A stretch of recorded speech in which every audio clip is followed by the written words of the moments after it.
أرست زينام قدماء منستر أبي أحمد مسفوليلو بريزيدنت دوب السودان سالفا كير زخنو دكتور مارتين إليا ليمرون تزاتيوم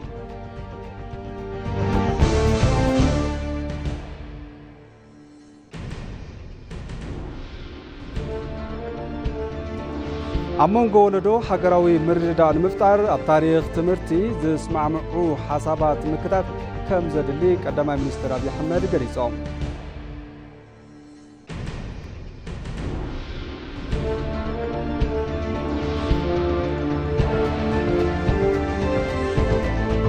كاب زيناوتاي سمين كوريا أحبرات زساقر استخلكال باليستيك مسائل كم استوكست دبوب كوريان جابانن قليسان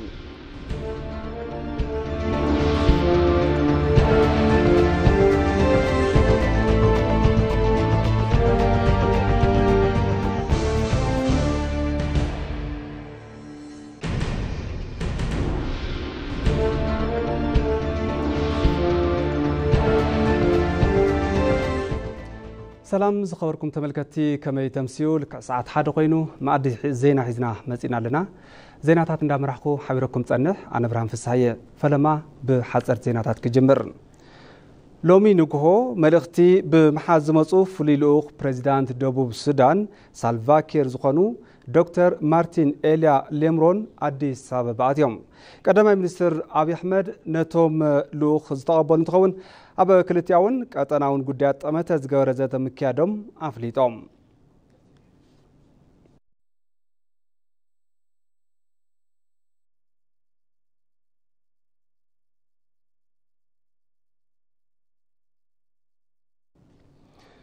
منستر قدات وصاي فيدرئي جيديون تيموتيوس مس مكتل قدماء منستر قدات وصاي أوروبان سلوفينيان تانيا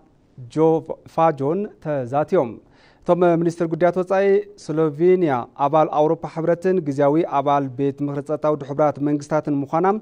إثيوبيا مس حبرت أوروبا نتي ودبن زلوا ركب بزبلت أنا متنخار وانت وعد زفتر كم زخنا قليصوم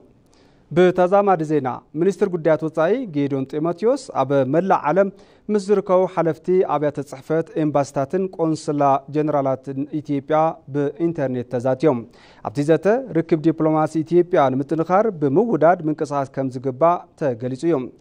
أمباسادرات دبلوماتن واناوي كيدي جو بوليتيك عالم أبا جنزاوي بمتاو بيراو ربح إثيوبيا بزحشة كونتات محلاو تأمتتو هايبو من قصاص كجبرو تسبيتي جبر كبلو أجنزيبهم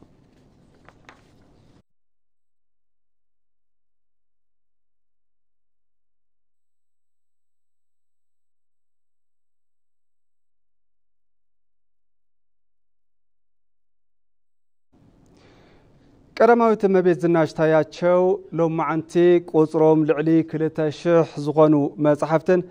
25 اوركا ماي ايز تفعلن نعين الصوران انببتي زحجز مسارحي نبيت مصحفتي ابرهوت بهياب ابركيتن اتوم نتي بيت مصحفتي استبركتو مصحفتي اب استفرالي رسا غديات نانببتي بفلاي نتمهار يونيفرسيتي حفشاو فلطات زهبو اكبات مصحفتن تقنو اتوم مصحفتي بوك فور افريكا كاب استفال تكال بحاجز ترخو كم زخنو كاب بيت صحفات قدماوي تمبيت ز ترخب حبريتا يردم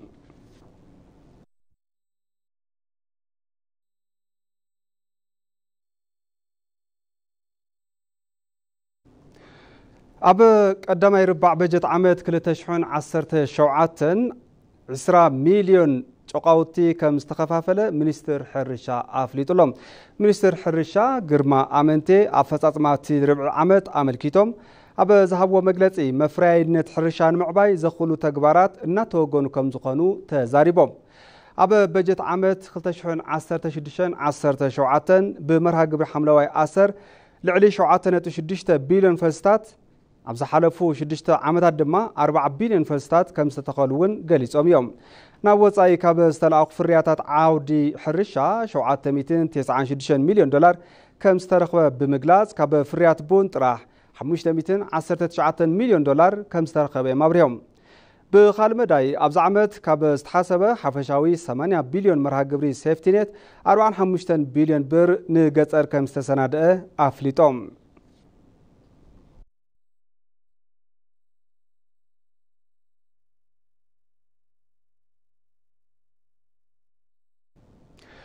بروغرام محيشي عقمي تمهارو ويغون ريميديال تقاريتو بزبل أب محوراو ميديا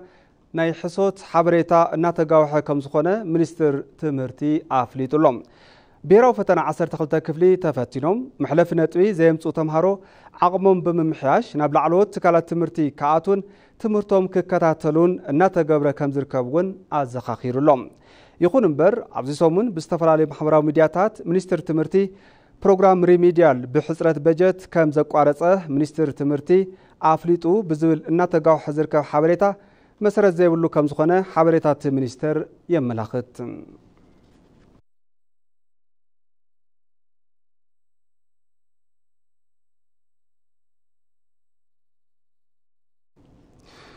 أب كتما عديس أبابا زلو لمعات كوريدر وقباتن مباطح توريزمن سم إثيوبيا كب زبلو كم زخونو غازيت أنياتات استفلاليا مرقب تحفاش غليصوم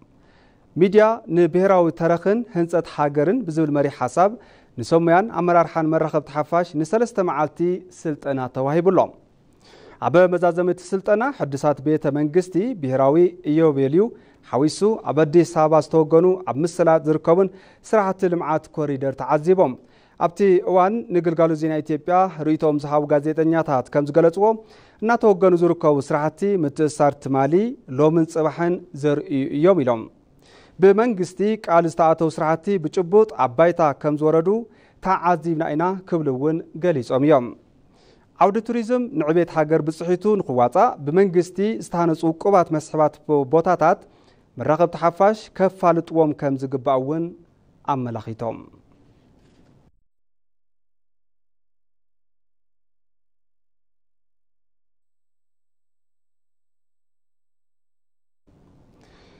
اب مونغو زفر محبر مفريتي ماشينري اندستريتات تግራይን ዩኒቨርሲቲ መቀለን ውዕሊ ስምምዕነት ተኸቲሞም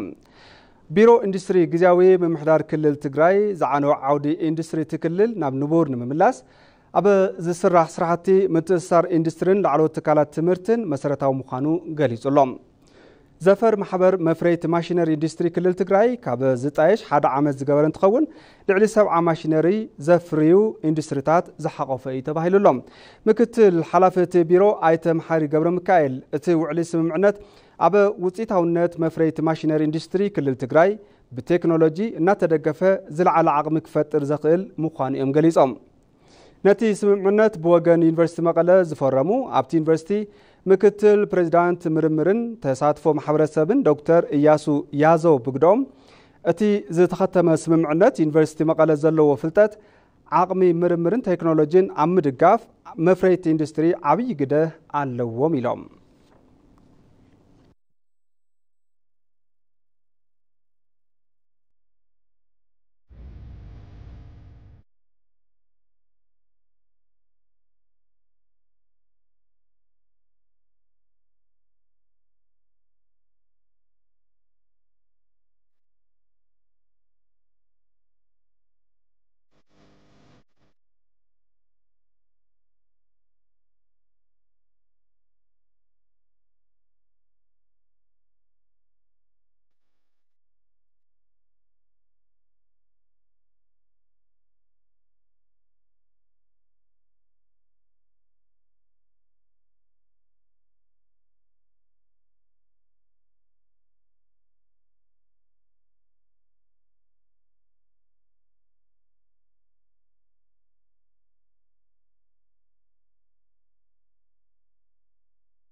أب مونغو وردو هاجراوي مردان مفتار أب تاريخ تمرتي ز سمعمعو حسابات مكتات كم زدلي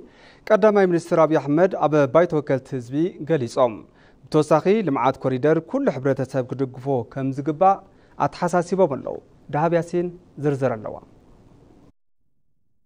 كم هاجر معبلت هاجر نمفتار أب زردادو حسابات بمسمعمع أب استفلاليو عودتات أب تمرتي أب كينة طباب أب هايمانوت أب زربا ولدو حدا زقبرو تاريخات بمفتار هاجرو مرددا مسرات أدلاي مخانو قدماي منستر أبي أحمد أبايتو وكالت حزبي أبزهبو مبرهي غليص أميام የበለጸገች ያደገች ኢትዮጵያን ለማየት የጋራ ህልም መፍጠር ነው። ዝማዕበለት ሃገር ንምርኣይ ናይ ሓባር ሕልሚ ምፍጣር የድሊ እዚ ጉዳይ ካብ ሓደ ፓርቲ ጥራሕ ዘይኮነስ ናብ ካልእ ወለዶ ዝመሓላለፍ እዩ እዚ ጉዳይ ቀጻሊ ወለዶ ተዘይሰርሕሉ ውጽኢት የብሉን ንሕና መሰረት ነንብር ደቅና ድማ ይሃንጽዎ እዚ ኣብ ቤት ትምህርቲ ኣብ ካሪኩለም ብዘተኣኻኽብ ዘይፈላሊ ኣብ ታሪኽ ትምህርቲ ከፋፈልቲ ዝኾኑ ሓሳባት እንዳጥፋእኻ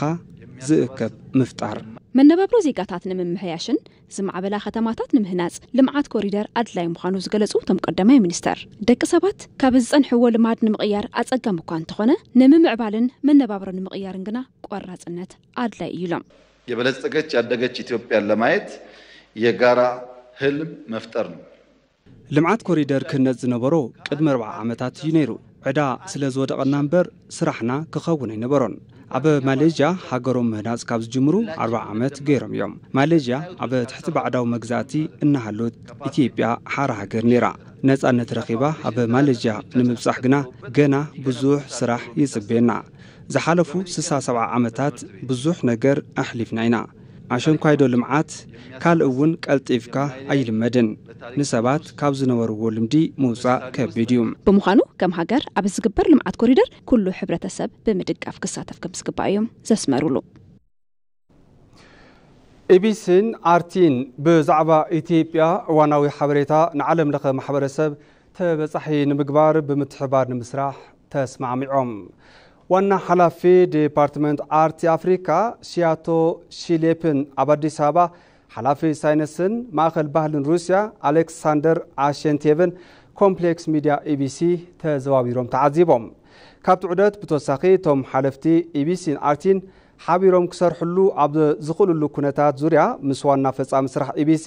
ኣይተ ጌትነት ታደሰ ተዛትዮም ኤቢሲን አርቲን ልውውጥ ልምዲ ትሕዝቶ ንኽገብሩን ኤቢሲ ካብ አርቲ ኣብ ትሕዝቶ ፕሮዳክሽን ስልጣን ህንጸት ዓቕሚ ንኽረክብን ዘኽኣለ ስምምዕ ተበጽሕሎም ካብዚ ብተወሳኺ ኤቢሲ ካብ አርቲ ድጋፍ ቴክኖሎጂ ንኽረክብ ኣብ ስምምዕ በጺሖም እዮም ዋና ሓላፊ ዲፓርትመንት አርቲ አፍሪካ ሽያቶ ሽሊፕ ኣብ ዝሃብዎ ርእቶ ምስ ዋና ፈጻሚ ስራሕ ኤቢሲ ኣይተ ጌትነት ታደሰ ሓቢርካ ንምስራሕ ኣብ ዘኽእል ስምምዕ በጺሕና ኣለና ኢሎም Excellency, the Prime Minister invested a lot of his energy and passion into that complex. Complex Media ABC ጋህድን ክኸውን ቀዳማይ ሚኒስትር ዶክተር አብይ አሕመድ ተበግሶ ካብ ሙሳድ ጀሚሩ ቁልፍ ግደ ከም ዝነበሮም ክግንዘብ ክኢለየም ንሕና ናብ ኢትዮጵያ ተመሊስና ንዕዱማት አርቲ ብዛዕባ ዝሃገር ሓበሬታታት ነብጽሕሉ ጋዜጠኛታት ኢትዮጵያ እውን ምሳና ልውውጥ ልምዲ ዝገብሩሉ ኩነታት ኣብ ቀረባ ክፍጠር እዩ ኢለ ተስፋ ይገብር كم سبساب ريبورترنا وينشد دجاني أبا ديسابا حلافي ساينسن ماخل بحل روسيا ألكسندر آشيتيكيف أبا أفريكا كابزر كميدياتات كومبلكس ميديا ABC ات زعابي إيلوم ABC ريزر لوغوم تحسطات ميديا ببزحات قانقواتات بديجيتال تكنولوجي أب مفناو مداي صبوغ سراح ناسرا كمزر كبون تزاريبوم I'm very impressed. I think it's the biggest and the best complex at African continent. بزرعخو ነገር ብጣዕሚ የተገሪመ ኣብ አፍሪካ ውሽጢ ካብ ዝርከባ ሚድያታት ኢቢሲ ብሉጽን ዝዓበየን ኮምፕሌክስ ሚድያ እዩ ናብ ኢቢሲ ቅድሚ መምጽአይ ዓብይ ኮምፕሌክስ ሚድያ ከም ዝርኢ ትጽቢት ገይረ ነይረ መጽየ ዝረኣኽዎ ድማ ልዕሊ ትጽቢት እዩ ኢቢሲ ኣብ ታሪኽ ብሮድካስት ሚድያ ዓብይ ቦታ ዘለዎ ትካል ከም ምዃኑ መጠን እዚ ኮምፕሌክስ ሚድያ ዘመናዊ ቴክኖሎጂ ዝተገጠመሉን ናይ ስራሕ ከባቢ እውን ዝነኣድን እዩ ቀዳማይ ሚኒስትር አብይ አሕመድ ሕልሚ ኢትዮጵያ ምስ ዘኽብራ ሃገራት ቀዳምነት ሂቦም ንምስራሕ ከም ሃገር ድሌት ከም ዘለዎም ገሊጾም ቶም ቀዳማይ ሚኒስትር ሰላማዊ ብዝኾነ መገዲ ረብሓ ቀይሕ ባሕሪ ኢትዮጵያ ከም ዘልያውን ኣረዲኦም ኣለው ሙሉ ብርሃን ግርማይ ተወሳኺ ኣለዋ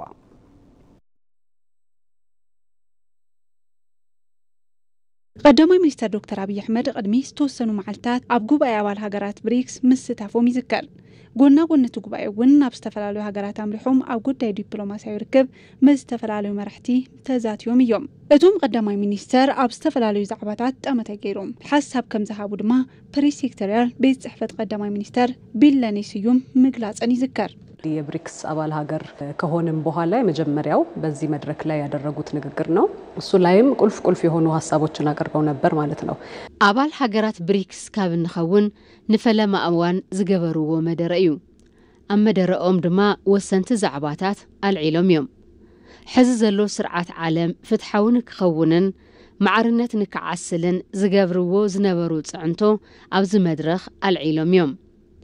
ዕላማ እዚ መድረኽ በዓል ብዙሕ ወገን ርክብ ክነጠናኽር ይግባእ ዝብል ኮይኑ ኣብ ምዕባይ ዝርከባ ሃገራት ኣፍሪካ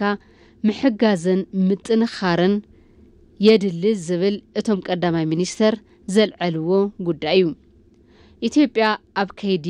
ርክብ በዓል ብዙሕ ወገን ዕዙዝ ግደ ክትጻወት ከም እትደሊ ኣብቲ መድረኽ እቶም ቀዳማይ ሚኒስተር አልዒሎም እዮም። ዲፕሎማሲያዊ ርክብ ዘጠናኽሩ ክልቲያዊ ርክብ ልዝብ መክያዶም ዝሓበራ እተን ፕሬስ ሴክሬታሪያል ኣብ መንጎ ማሌዥያን ኢትዮጵያን ዝነበረ ርክብ ብዝበለጸን ምጥንኻር ሰፊሕ ዕድል ዝፈጠረ መንባሩን ለውጥ እውን እናተረኣየ ምህላው አልዒለን እየን። በአሁኑ ወቅት እንግዲህ ኢትዮጵያ ወደ ማሌዥያ በአየር መንገዳችን በሳምንት 4 ጊዜ ቀጥታ በረራ ታደርጋለች። ኣብዚ ሕዚ እዋን መንገዲ አየር ኢትዮጵያ ናብ ማሌዥያ ኣብ ሰሙን 4 ጊዜ ቀጥታ በረራ የካይድ እዩ። ኣብዚ ኢትዮጵያ ሰደድ እትገብሮም ፍርያታት ሕርሻ ኣለዉ። ብተመሳሳሊ ካብ ማሌዥያ ተምጽኦም ዝተፈላለዩ ኬሚካላት ኣለዉ። እዚ ብዝበለጸ ንምስፋሕ ዘኽእል ዕድል ኣሎ። ነዚ ድማ ፎረም ኢንቨስትመንት ተሳሊጡ ነይሩ። ልኡኻት ኢትዮጵያ ኣብቲ ፎረም ተሳቲፎም እዮም። ቀዳማይ ሚኒስትር አብይ ምስ ቀዳማይ ሚኒስትር አንዋር ኢብራሂም ልዝብ ብምክያድ ትካላት ኢንቨስትመንት ማሌዥያ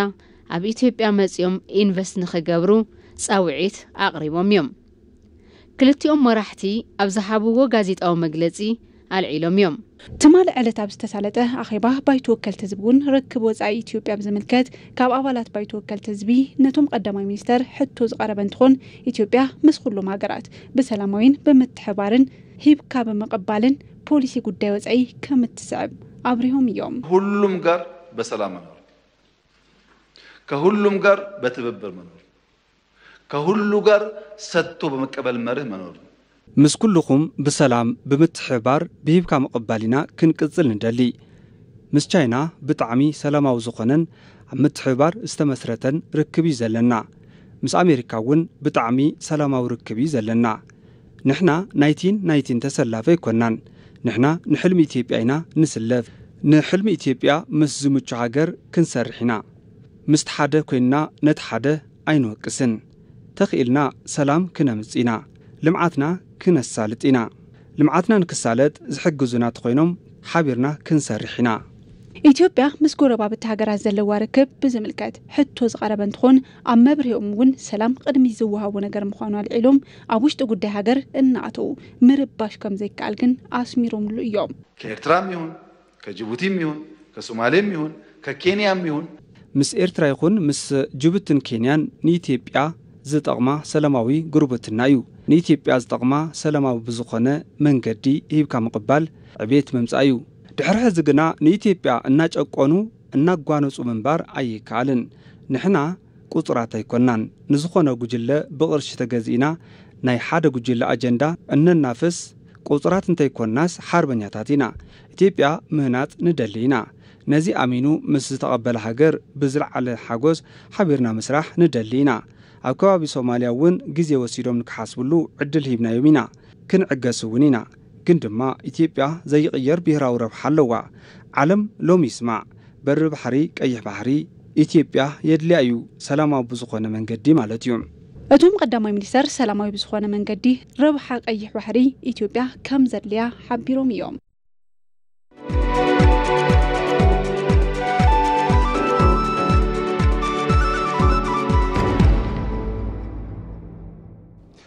زين عداقام عبا زحلف 3 أوارح لعلي 300 مليون دولار أمريكا إنفستمنت مسحاب كم استقالة كوميشن إنفستمنت أفريتهم كوربوريشن لمعات باركتات إندستري قمقامة فزاز ما قدام 4 عامات زي باجت عامات ساليتهم ምክትል ዋና ፈጻሚ ስራሕቲ ኮርፖሬሽን ኣይተ ዘመን ጁነዲ ኣብቲ ርባዕ ዓመት ልዕሊ 300 ሚልዮን ዶላር ንዘመዝገቡ ሰብ ሃፍቲ ዝተፈላለዩ ሼዳትን ዝለምዐ መሬትን ተዋሂቡ ኢሎም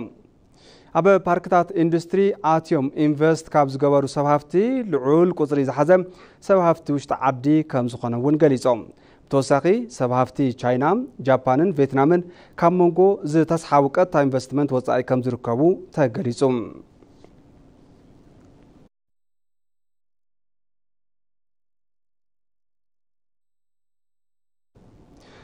ናሽናል ሲሚንቶ ለሚ ፍርያቱ ናብ ዕዳጋ ምቕራብ ጀሚሩ ኣብ ቀረባ እዋን ስራሕ ዝጀመረ ፋብሪካ ናሽናል ሲሚንቶ ለሚ ካብ ትማሊ ጀሚሩ ፍርያት ናብ ዕዳጋ ከም ዘቕረበ ፍሊጡሎም እቲ ፋብሪካ ስራሕቲ ምፍራይ ብቕልጡፍ ክጅምር ዝተገብረ ፍርያት ብህጹጽ ናብ ዕዳጋ ብምቕራብ ብብርኪ ሃገር ዘሎ ዕዳጋ ሲሚንቶ ንምርግጋእን ከም ሃገር ዝተነበረሉ ሓላፍነት ንምውፃን ከም ዝኾነ ተገሊጹ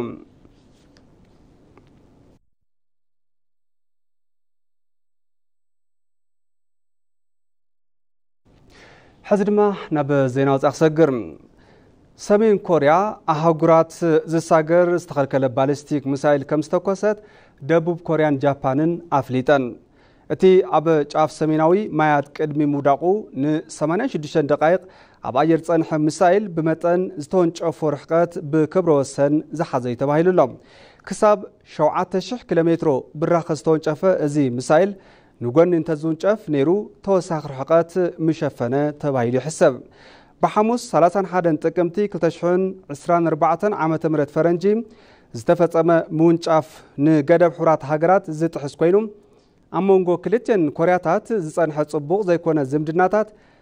እናተበላሸወ ኣብ ዝመጸሉ ዘሎ እዋን ዝተኻደ ምዃኑ ተገሊጹሎም ደቡብ ኮርያ እውን ሰሜን ኮርያ እቲ ኣብ 5 ሕዳር ዝካየድ ፕሬዝዳንታዊ መረፃ ኣሜሪካ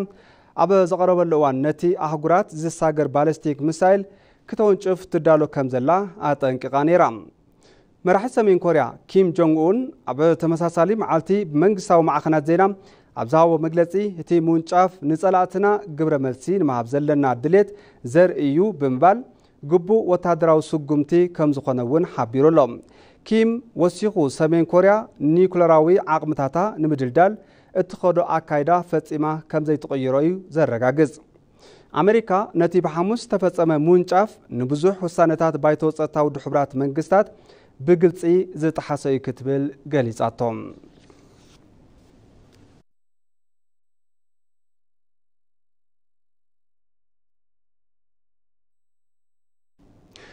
ኣብ መወዳእታ ቀንዲ ዜናታት ዝዕለተ ከዘኻኽረኩም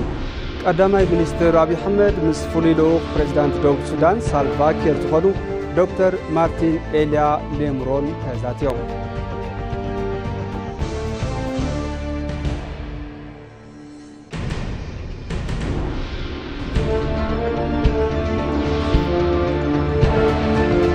ኣብ መንጎ ወለዶ ሃገራዊ ምርድዳእ ንምፍጣር ኣብ ታሪክ ትምህርቲ ዘስማዕምዑ ሓሳባት ምክታት ከም ዘድሊ ቀዳማይ ሚኒስትር አብይ አሕመድ ገሊጾም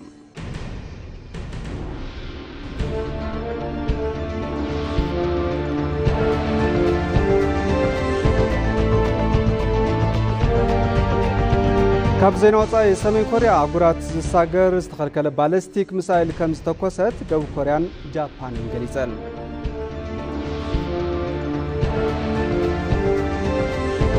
ተመልከቲ ዜናታትና በዚህ ዛዘል ስዕቡ ጠጧት ስፖርትና ክንከብል ሰላም